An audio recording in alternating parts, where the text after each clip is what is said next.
Council, hi hi. Sports Council, hi hi. Sports Council, hi hi. Sports Council, hi hi. Sports Council, hi hi. Sports Council, hi hi. Sports Council, hi hi. Sports Council, hi hi. Sports Council, Secretary, hi hi. Commissioner Secretary, hi hi. Commissioner Secretary, hi hi. Commissioner Secretary, hi hi. Commissioner Secretary, hi hi. Commissioner Secretary, hi hi. Commissioner Secretary, hi hi. Commissioner Secretary, hi hi.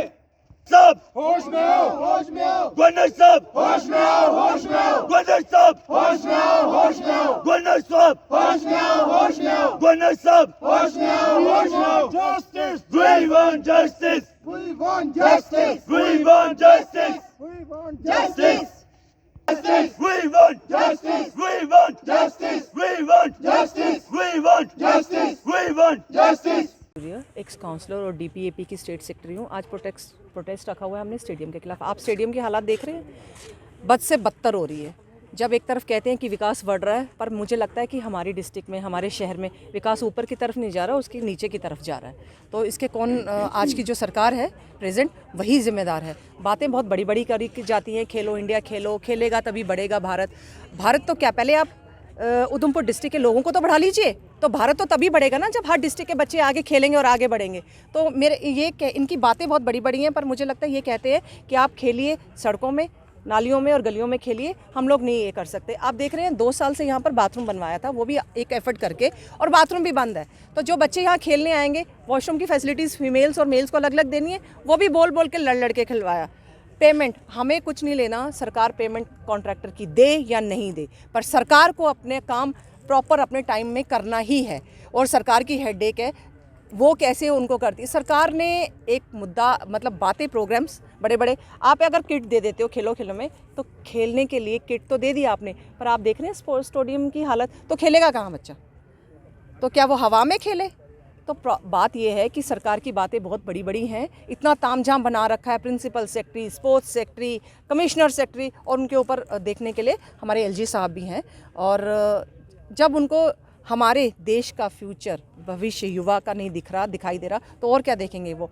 तो कहते हैं कि बच्चे जो आज नशे की तरफ जा रहे हैं, हमने उनको मेन स्ट्रीम में लाना है, खेलों की तरफ अट्रैक्ट करना है, या दूसरी भी एक्टिविटीज़ होती है, चाहे वो कल्चर हो और उसके अलावा भी है, पर पता नहीं कहाँ सोए हुए हैं, नींद से जाग नहीं रहे हैं। इतनी बार हमने स्टेडियम के लिए प्रोटेस्ट कर दी। ये स्टेडियम किसी एक व्यक्ति का नहीं है, ये इस पूरे शहर, पूरे डिस्ट्रिक्ट के लिए स्टेडियम बना है। आप कहीं भी नज़र मार लीजिए, हर जगह स्टेडियम की बुरी हालत है। और बिल्कुल अगर बोला जाए तो मैं ये कहती हूँ कि जो इतने बड़े बड़ी DPRs बनती हैं, इतना सब कुछ बनता है, फिर उसके अनाउंसमेंट्स होती हैं, तो ग्राउंड में कहाँ है वो? जो किया है वो स्टेडियम को लेके किया गया, सुभाष स्पोर्ट्स स्टेडियम उधमपुर। आप देख रहे हैं इसकी इतनी बदतर हालत है, बच्चे खेलेंगे कहाँ बताइए? एक तरफ पूरी मिट्टी, साल हो गया मिट्टी निकाल के फेंकी हुई है इन्होंने। ये स्टेडियम का इंडोर पवेलियन का काम लगा था, पवेलियन का बनना था, ये आधा काम हुआ है, बीच में कॉन्ट्रैक्टर छोड़ के भाग गया।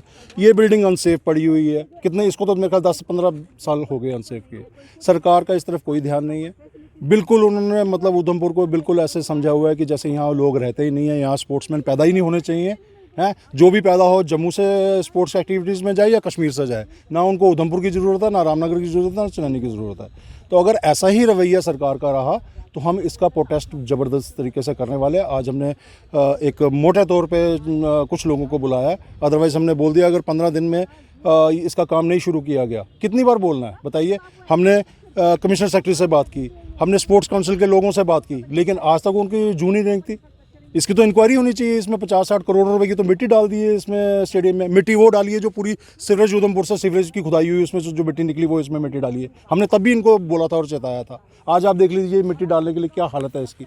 यहाँ बिल्डिंग है, पैसे नहीं देते कॉन्ट्रैक्टर को, पता नहीं पेमेंट हुई या नहीं हुई, जिससे हमारा लोगों का कोई लेना देना नहीं। लोग पूरा 100% टैक्स देते हैं अपना, और उस टैक्स के पैसे से सरकार ने कोई एहसान नहीं करना। और सबसे मैं ध्यान दिलाना चाहता हूँ PMO साहब का, जो बिल्कुल प्राइम मिनिस्टर की कुर्सी के पीछे, जब भी पार्लियामेंट में आप देखते हैं उसकी प्रोसीडिंग्स, उसके पीछे बैठे होते हैं। तो पीछे बैठने का मतलब, प्राइम मिनिस्टर के पीछे बैठने का मतलब है कि उनकी आंखें 24 घंटे पूरी तेज़ होनी चाहिए। तो उनको उधमपुर स्टेडियम क्यों नहीं दिखाई देता? यहाँ के बच्चे, यहाँ का फ्यूचर क्यों नहीं दिखाई देता?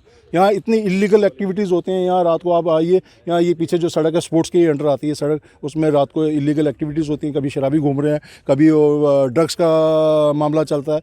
तो ये सारी चीज़ें जो हैं इंटरकनेक्टेड हैं।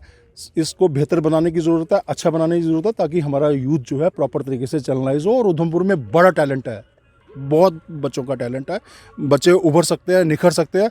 प्रॉपर इंफ्रास्ट्रक्चर, प्रॉपर तरीके से स्टेडियम हमें दे दीजिएगा। बड़ी मुश्किल से तो बाथरूम 1.5 साल 2 साल हो गए बाथरूम तैयार हुए, बड़ी मुश्किल से वॉशरूम हमने खुलवाया है। तो ये तो हालत है, बेसिक चीज़ें देना नहीं चाहते और बातें करते हैं चांद की, आसमान की बातें करते हैं। तो मैं ये भारतीय जनता पार्टी के जो और भी नुमाइंदे हैं उनको भी कहना चाहता हूँ कि ज़रा जो आपके आका बैठे हैं उनका ध्यान इस तरफ भी दिलाइए, स्टेडियम की तरफ भी दिलाइए। यहाँ भी लोग रहते हैं, यहाँ भी लोगों के बच्चे हैं जो स्पोर्ट्स एक्टिविटी में पार्टिसिपेट भी कर सकते हैं और अपना नाम देश के लिए रोशन भी कर सकते हैं।